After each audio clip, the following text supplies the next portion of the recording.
everyone, before I start today's video I just want to say sorry for being away for so long. I've been super busy recently, and it's just, to be honest, filming YouTube videos takes a lot of time, and while I'm also trying to keep on top of my TikTok profiles and Instagram, it's challenging to find the time to do it, especially when you have a full-time job like I do, so sorry about that. Hopefully I'm going to be posting a little bit more frequently in the future. Anyway, today's video is going to cover a subject which I hope will help quite a few of my subscribers. So basically I get asked a fair bit, how do I film my videos for TikTok? So I'm just going to take you through some tips and tricks, how you can film your videos so that they look as professional as possible, even without having to spend a load of money on different equipment. So I have a couple of different tips for you, so I'm just going to run you through them. If you have any questions or if you want any more information, then do comment down below. Remember to like the video and subscribe to my channel as well. As I said, I'll hopefully be posting some more videos in the upcoming weeks.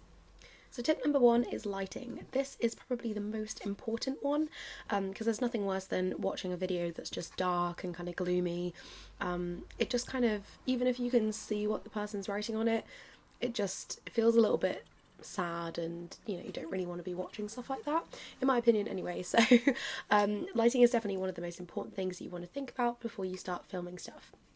Now, if you don't want to spend any money on any kind of lighting, which, to be honest, I don't have any professional lighting equipment. It can be really expensive and quite bulky, but the one thing that you can do, which costs absolutely no money, is just to film during the daytime and in a well-lit area.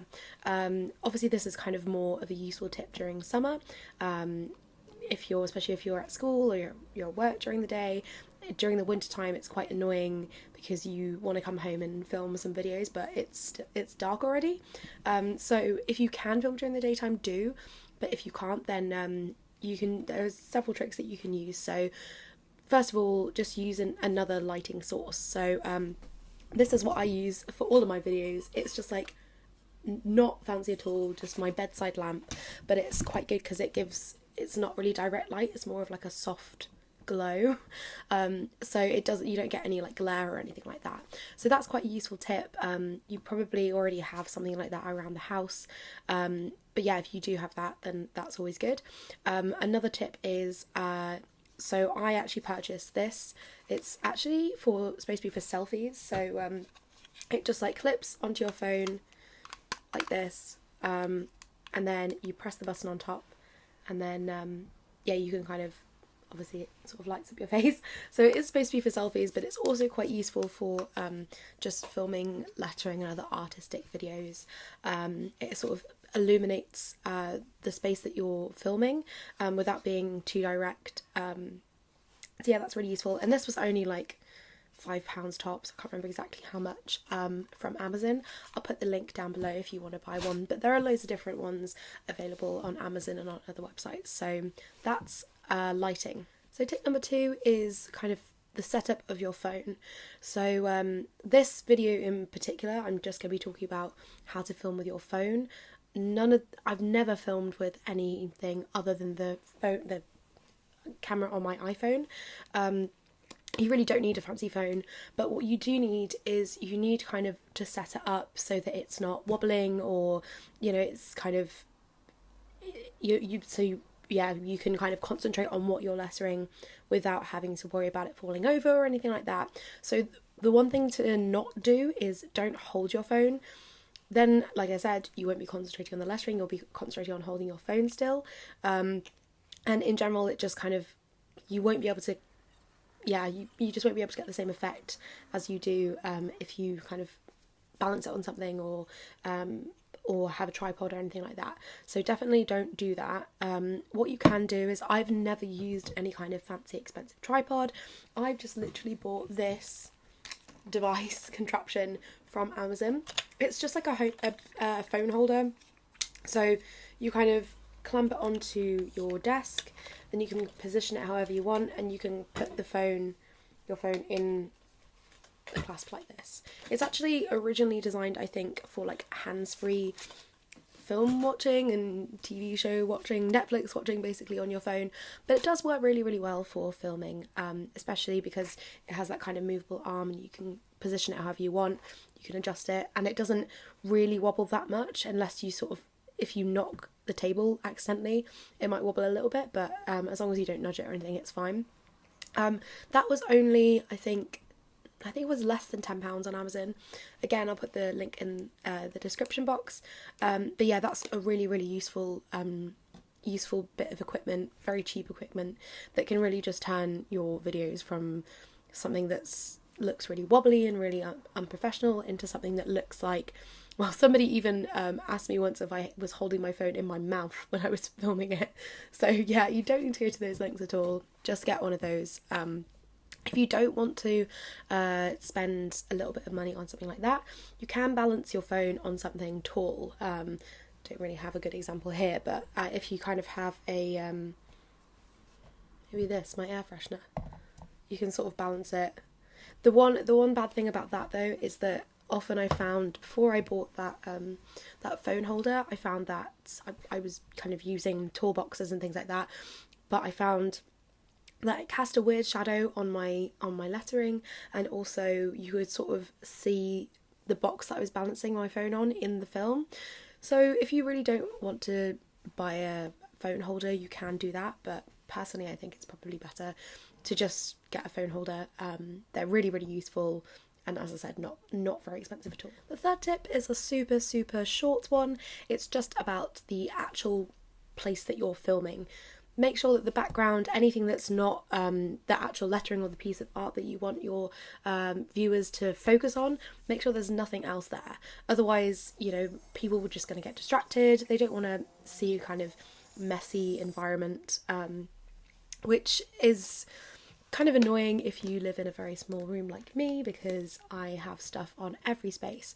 So if you are in the same situation, then I would suggest kind of filming a bunch of videos at the same time, and then you don't have to worry about kind of clearing your space all the time. Tip number 4 is just remember to plan what you're going to do. There's nothing worse than kind of setting your phone running and just kind of sitting there and being like, oh, I don't really know what I'm doing.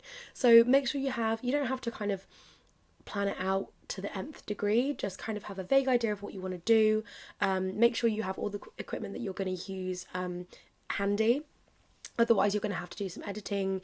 I've been there before where I've had to like go somewhere else, go to another room, get a different pen, and then it takes forever to kind of cut up the video and edit it, and it'll just save you a bunch of time later. Tip number 5 is actually more to do with your phone itself. So there are several things about this. Number 1 is definitely make sure that you have plenty of space on your phone before you start filming. I have been caught out so many times by my phone stopping filming in the middle of a piece. I don't realise, and then I've got half a progress video. It's so annoying, especially when you're doing a really long piece, and it just feels like it's completely gone to waste. So definitely don't get caught out by that. It's just kind of maybe back up your videos, or kind of every so often move them onto a different, move them onto your computer so that you can delete them on your phone. This is something that I struggle with, and I haven't really found a good solution to it, but just kind of keep on top of checking before you start filming anything, to make sure that it doesn't just cut out. The second part of this is also, before you start filming, kind of you need to decide what kind of video you want in the end. So there are kind of 2 types of videos, kind of lettering or art videos that I've seen around and that I've done myself. So that's either like a time lapse, so that's just like you film yourself doing the whole thing and then it speeds it up. There are no kind of cuts in it, but it's all super fast. The second type is a sort of bit by bit progress video. So you'll like film, you won't speed it up, you'll film in real time little bits of it and kind of piece them all together. So if you want to do the first one, which is more of a time lapse, if you want to do something that you know is going to take you quite a while, I would suggest using the time lapse option on your phone camera. This just means that it's so much easier to edit it once you've actually done it, because you don't have to keep kind of speeding it up, downloading the video and then speeding it up again. I'll go on to that a little bit in the next tip. But time-lapse is so much easier. You can pretty much just like upload it as it is without having to speed up the video again. If you want to do the progress video, then obviously just kind of use the normal video setting on your phone. And then also, I mean, you might just want to do a really simple piece, which is just kind of in real time, in which case, again, use the simple video setting on your phone. The final thing about your phone settings is you need to think about what platform are you filming this for. So obviously, if you're filming it for TikTok or a similar platform, they all the videos on there are vertical, so it kind of goes without saying, but remember to film it vertically. If you're filming it for Instagram or for YouTube, that's usually more of a landscape, so just make sure to tilt your phone the other way. You can kind of if you are going to want to upload it to both kinds of platforms, you can use some video editing software to crop it, but just kind of bear that in mind before you start filming, because you're going to want to have sort of plenty of space, so that if you film it landscape, you can crop it to portrait, and it's not going to get rid of any of the work that you've actually done, because then the viewer won't be able to see all of your piece. The final tip is about editing. So there are kind of two tips within this big tip about editing. Number one is I would highly recommend using a video, or a photo editing app to brighten your videos especially if you don't have very good lighting. I use a Colour Story just because you can edit both videos and photos on it, so it's quite useful. Quite a lot of photo editing apps you can only edit photos, so bear that in mind before you download one. I just use the free version. I find that kind of suits my needs, and it really does make a big difference to my videos. The second tip about editing is to use iMovie, or I use iMovie. I'm sure that there are other kind of options out there if you don't have an iPhone, but I use that to sort of speed up my videos so that they fit into the sort of 15-second time limit that TikTok has.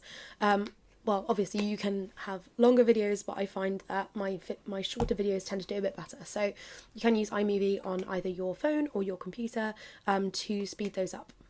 So that's pretty much everything. I hope you guys find this video useful. Please do remember to like the video, subscribe to my channel. I'll be uploading a few more videos in the coming weeks, so make sure you subscribe to be notified when those come out.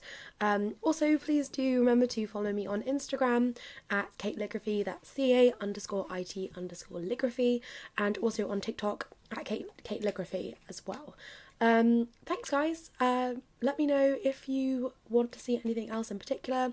Comment down below, and I'll see you next time.